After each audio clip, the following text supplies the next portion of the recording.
अस्सलाम वालेकुम। जो आज हमारा चैप्टर स्टार्ट होना है वो एंटी एंजाइना ड्रग्स है। एंटी एंजाइना ड्रग्स बहुत इजी सा चैप्टर है। इसमें क्या होता है, सबसे पहले तो इस ड्रग्स को करने से पहले हमें पता होना चाहिए एंजाइना क्या होता है। एंजाइना बेसिकली एक चेस्ट पेन की टाइप होती है।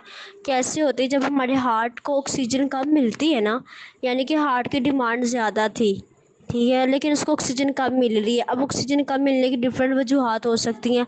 या तो कोई आर्टरीज में प्लग फॉर्मेशन हो गई है, यानी कि एथेरोस्क्लेरोसिस हो गया है, या हमारी आर्टरीज में स्कीमिया वगैरह हो गया था। इसकी वजह से क्या होगा, हार्ट को ऑक्सीजन कम मिलेगी। हार्ट को ऑक्सीजन कम मिलने की वजह से क्या होगा, चेस्ट पेन डेवलप होगी। और वो जो चेस्ट पेन होती है उसे हम कहते हैं एंजाइना अटैक। अब इसमें ना डिफरेंट टाइप्स होती हैं एंजाइना अटैक की। सबसे पहले आती है स्टेबल एंजाइना, अनस्टेबल एंजाइना, ठीक है, वेजो प्रेजेंट, या इसका प्रिजिमिटल नाम है। और इसके बाद हमारे पास होता है रेस्ट क्या कहते हैं, कोरोनरी सिंड्रोम, ठीक है, acute coronary syndrome. Stable angina जो सबसे पहली आती है ना, वो स्टेबल एंजाइना इस तरह से याद कर ले। स्टेबल एंजाइना इसलिए कहा जाता है क्योंकि ये रेस्ट से और नाइट्रोग्लाइसिन से ना रिकवर हो जाता है, पेशेंट स्टेबल हो जाता है। एफर्ट इंड्यूस इसको इसलिए कहा जाता है क्योंकि ये एक्सरसाइज की वजह से होता है। एक्सरसाइज एक साइड इफेक्ट, या कोई आप एफर्ट कर रहे हो ना, उसकी वजह से आपको इंड्यूस होगा, तब इंड्यूस होगा। और हमारे पास क्लासिक और टिपिकल एंजाइना इसको कहा जाता है क्योंकि इसमें ना क्या होता है, सिम्टम्स डेवलप होती हैं, यानी कि short lasting burning, heavy sneezing feeling वगैरह होती है, डायफोर्सिस होता है, नोजिया वॉमिटिंग वगैरह होता है। अब इसमें क्या होता है, डेफिनेशन इसकी सिंपल सा ये है कि जो चेस्ट पेन का ड्यूरेशन है ना, अमाउंट और एफर्ट जो है, वो आपकी इसको डेवलप करवाने की वो सेम ही रहती है। और जो चेस्ट पेन का ड्यूरेशन है ना, वो भी सेम रहता है। यानी कि आपने 5 मिनट एक्सरसाइज की, 5 मिनट मिसाल के तौर पे किसी पर्सन ने 5 मिनट एक्सरसाइज की, ठीक है, और उसको चेस्ट पेन डेवलप हो गया, यानी कि एंजाइना अटैक हो गया 5 मिनट एक्सरसाइज करने के बाद। और जो एंजाइना अटैक का ड्यूरेशन था ना, वो भी 2 से 3 मिनट तक रहा ना, यानी से मेडिसिन ली, नाइट्रोग्लाइसिन, तो वो ठीक हुआ। अगर वो दोबारा से 5 मिनट की एक्सरसाइज करते हैं ना, फिर उसको एंजाइना अटैक हो जाए, ठीक है, इसमें यानी इस ये हम कहते हैं स्टेबल एंजाइना। यानी कि हमारा जो एफर्ट, हमने एंजाइना अटैक को डेवलप करवाने की जो एफर्ट है ना, वो भी सेम रहती है और ड्यूरेशन भी सेम रहता है, ठीक है। ये मैंने यानी कि टाइम के साथ ये चेंज नहीं होता। अनस्टेबल एंजाइना में ये होता है सिंपल सा, जो फ्रिक्वेंसी होती है ना वो चेंज होती है, ड्यूरेशन भी चेंज होता है। यानी कि कभी ये 5 मिनट का अटैक हो सकता है, 10 मिनट का अटैक हो सकता है। अब ये जो अनस्टेबल एंजाइना होता है ना, ये ना हमारे पास मायोकार्डियल इन्फारेक्शन और डेथ का मेजर रिस्क, मतलब कर डेथ का ना मेजर कॉज हो सकती है। तो इसकी वजह से ना इसका प्रॉपर ट्रीटमेंट चाहिए होता है। ये नाइट्रोग्लाइसिन और ऐसे इसका ये ठीक नहीं होता पेशेंट। प्रेजिमेंटल ओवेरियन या वेजो स्पेसिफिक अंजाइना में ना सिंपल सा ये होता है, हमारे पास हमारी जो वेसल्स होती है ना, वो कोलैप्स कर स्पैज्म कर जाती हैं अचानक से, ठीक है, जिसकी वजह से क्या होता है, अचानक से ब्लड फ्लो रुक जाता है।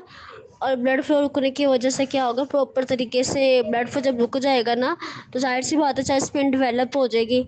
अब इसमें हमारे पास जो ट्रीटमेंट प्रेफर हम करते हैं ना, वो हम क्या देते हैं, वेजोडाइलेटर्स देते हैं, ठीक है, नाइट्रोग्लाइसिन या कैल्शियम चैनल ब्लॉकर्स देते हैं हम। इसमें ना एग्जांपल में आप इस तरह से आपको समझ आ जाएगी कि कोई पर्सन है ना, वो सोया हुआ है, ठीक है, पता लगा भी इसको रात को जाना अटैक हुआ, तो मतलब सोए सोए उसको क्या भाई, उसकी वेसल्स जो आपस में कंट्रास्ट हो गई है, जिसकी वजह से क्या होगा, ब्लड फ्लो नहीं पहुंच पाता, और उसको हम क्या कहते हैं, प्रेसिडेंटल एंजाइना कहते हैं। अक्यूट क्रोनिक सिंड्रोम में ना क्या होता है, बेसिकली हमारे पास प्लग फॉर्मेशन हो जाती है, ठीक है, और आर्टरीज रप्चर हो जाती हैं। अब रप्चर होने की वजह से क्या होगा भाई, हमारे पास, ठीक है, ब्लड फ्लो रुक जाएगा। तो ब्लड फ्लो जब नहीं मिलेगा तो जाहिर सी बात एंजाइना अटैक होगा। अच्छा, अक्यूट क्रोनिक सिंड्रोम में और अनस्टेबल एंजाइना में क्या डिफरेंस होता है, बेसिकली ना जब हम टेस्ट करवाते हैं ना, तो हमारे पास क्या होता है, ट्रोपोनिन्स का, किटनाइन काइनेज का जो लेवल होता है ना, हमें वो मिलता है टेस्ट में, जिसकी वजह से क्या होता है, हम लोग इस तरह से मैनेज करते हैं, मतलब पता लग जाता है ये इसको अक्यूट क्रोनिक सिंड्रोम है, ठीक है। यानी कि मायोकार्डियल इंफारेक्शन का अटैक हुआ है, इसको स्टेबल एंजाइना नहीं है। इसमें सिंपल से ये आर्टरी रप्चर वगैरह हो जाती है, प्लग फॉर्मेशन हो जाता है, जिसकी वजह से क्या होगा, ब्लड फ्लो नहीं मिलता। अब हमें कैसे पता लगेगा पेशेंट को भी एंजाइना अटैक है, ये मायोकार्डियल इंफारेक्शन है। तो हम टेस्ट करते हैं, उस टेस्ट में क्या होता है, टोपोनिन्स का लेवल जो होता है ना, वो ज़्यादा हो जाता है, और उसकी वजह से क्या होता है, हमें पता लग जाता है इसको मायोकार्डियल इंफारेक्शन का अटैक होता है, बस।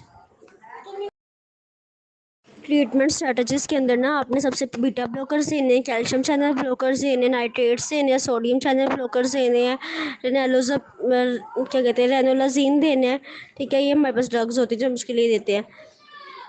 اب بیٹا بلاکرز میں سمپل سے ہم لوگ کون کون سا دیں گے، ہم لوگوں نے نا اتنا پڑھ لیا بیٹا بلاکرز کا، میٹوپرولول وغیرہ دیں گے، ٹھیک ہے. ابھی اور ان کا جو میکانزم آف ایکشن ہوتا ہے نا وہ سمپل سے یہ کیا ہوگا، یہ بیٹا ریسیپٹرز کو بلاک کروائیں گے جس کی وجہ سے ویزو ڈائلیشن ہوگی. ویزو ڈائلیشن ہونے کی وجہ سے کیا ہوگا، ہارٹ کو پراپر طریقے سے آکسیجن مل پائے گی، اور آکسیجن ملنے کی وجہ سے کیا ہوگا، ہمارے پاس ٹریٹمنٹ ہوگا. کیلشیم چینل بلاکرز اس کی کلاسز ہائیڈروفائرمیڈین اور نان ڈائی ہائیڈروپارامڈین. نان ڈائی ہائیڈروپارامڈین جو تھی نا ڈائی فینل الکامینز آتی ہیں نا، اس میں ہمارے پاس آتا ہے ویراپیمیل وغیرہ آتی ہیں، اور ان کے ہمارے پاس کیا ہوتا ہے، ٹھیک ہے. اور نان ڈائی ہائیڈروپارامڈینز اور ڈائی ہائیڈروپارامڈینز آتی ہیں نا، یہ نا ہمارے پاس یہ بھی ویزو ڈائلیشن کرواتے.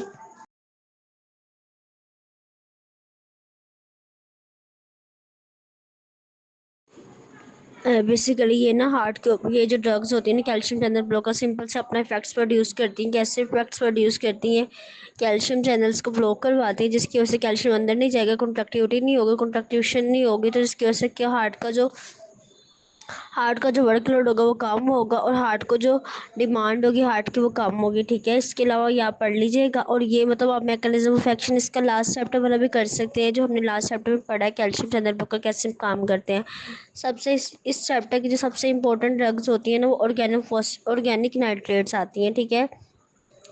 آرگینک نائٹریٹس میں نا سب سے پہلے کا میکانزم آف ایکشن کی طرف چلتی ہوں میں.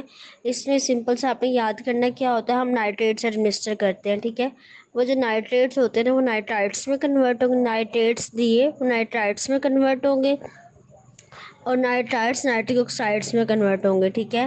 اور جو نائٹرک آکسائڈس ہوتے ہیں نا وہ بیسیکلی کس میں سائیکلک جی ایم پی کے لیول کو زیادہ کروائیں گے. سائیکلک جی ایم پی کا لیول زیادہ ہوگا تو ہمارے پاس کیا ہوگا، ڈی فوسفورائلیشن ہوگی مایوسن چین کی، اور ہمارے پاس کیا ہوگے ویسل اسموتھ مسل ریلیکس ہوں گے. سمپل سا یہ ہے. نائٹریٹس دیے ہم نے وہ کس میں کنورٹ ہوں گے، نائٹرائٹس میں. نائٹرائٹس آگے کس میں کنورٹ ہوں گے، نائٹرک آکسائڈ میں. نائٹرک آکسائڈ نے جی ایم پی کا لیول زیادہ کیا اور ہمارے پاس ڈی فوسفوریلیشن کروائی، اور ہمارے جو اسموتھ مسلس ہوتے ہیں ان کو ریلیکس کروایا. اس طرح سے یہ اس نے کیا کروایا بھی، ہمارے ہارٹ کو بلڈ سپلائی زیادہ کروایا. ٹھیک ہے. اس کے ڈرگس کی بات کی جائے تو ہمارے پاس آتا ہے نائٹروگلائسرین. ٹھیک ہے. نائٹروگلائسرین آتی ہے. ٹھیک ہے. اس کے علاوہ آئسوسولبائڈ نائٹریٹس آتے ہیں، آئسوسولبائڈ مونو نائٹریٹس آتے ہیں. ٹھیک ہے. یہ ہمارے جو ٹیبل ہے نا امپورٹنٹ ہے، 20.6 پہ جو ٹیبل بنا ہوا ہے بہت امپورٹنٹ ہے. ڈوریشن کے لحاظ سے آپ کو پتہ ہونا چاہیے کہ یہ کتنا نائٹروگلائسرین کا کیا اورل میں کیا ڈوریشن ہوتا ہے، سب لنگول میں کیا ڈوریشن ہوتا ہے، تھرمل میں کیا ڈوریشن ہوتا ہے. ٹھیک ہے. اب کائنیٹکس میں نا سمپل سا یہ ہے، جو نائٹروگلائسرین ہے نا اس کو 1 منٹ سے 30 منٹ چاہیے ہوتے اپنا ایکشن پرفارم کرنے کے لیے پراپر طریقے سے. ٹھیک ہے. اب ایڈورس ایفیکٹس میں نا سمپل سی بات کروں گی میں. ہیڈیک کرواتے ہیں. ٹھیک ہے. جو کہ ویزو ڈائلیشن کرواتے ہیں، اس کی وجہ سے ہائپوٹینشن ہوتا ہے، فلشنگ ہوتا ہے، ٹیکی کارڈیا کرواتا ہے. اب نائٹریٹس فری انٹرول کیا ہوتا ہے، بیسیکلی نا نائٹریٹس ہوتے ہیں نا ان کی باڈی ریزسٹنس بہت جلدی ڈیولپ کر لیتی ہے، تو اس کی وجہ سے ہم جو پیچ یوز کرتے ہیں نائٹریٹس کے لیے، تو اگر ان کا جب ڈوریشن کمپلیٹ ہو جائے یعنی کہ 24 کے لیے ایک پیچ کا ڈوریشن تھا، تو ہم نے 24 کے بعد نا یا 12 اگر 12 آور کا اس کا ڈوریشن تھا تو 12 آور کے بعد اپنے پیچ کو ریموو کر دینا، تاکہ اس سے ریزسٹنس ڈیولپ نہ ہو. اگلا جو آپ پیچ یوز کریں نا تو اس کا یہ نہیں ہو کہ اس کا رسپانس ہی نہ جنریٹ ہو، تو اس سے بچنے کے لیے ہم لوگ کیا کرتے ہیں، پیچز کو ریموو کرتے ہیں، اور اس کو ہم کیا کہتے ہیں، نائٹریٹس فری انٹرول. اس کے بعد ہمارے پاس جو لاسٹ ڈرگ آتے ہیں وہ سوڈیم چینل بلاکرز آتے ہیں. اس میں رینولازین آتے ہیں، یہ ہمارے پاس لاسٹ اسٹیج میں ہم لوگ دیتے ہیں. یہ کیا کرواتا ہے، سوڈیم چینلز کو انہیبٹ کر دیتا ہے. سوڈیم چینلز کو انہیبٹ کرنے کی وجہ سے کیا ہوگا، بلڈ سپلائی جو ہوتا ہے وہ امپروو ہوگا، اور جو ڈیمانڈ ہوتی ہے نا وہ بھی ہمارے پاس کم ہوتی ہے. جو رینولازین ہے نا اس کا ہمارے پاس ارتھمیا والے چیپٹر میں زیادہ اچھے سے ایکسپلین کیا ہوا، تو وہاں سے پڑھ لیجیے گا، چاہے اس کو چاہے یہاں سے نہیں کریے ڈسکس.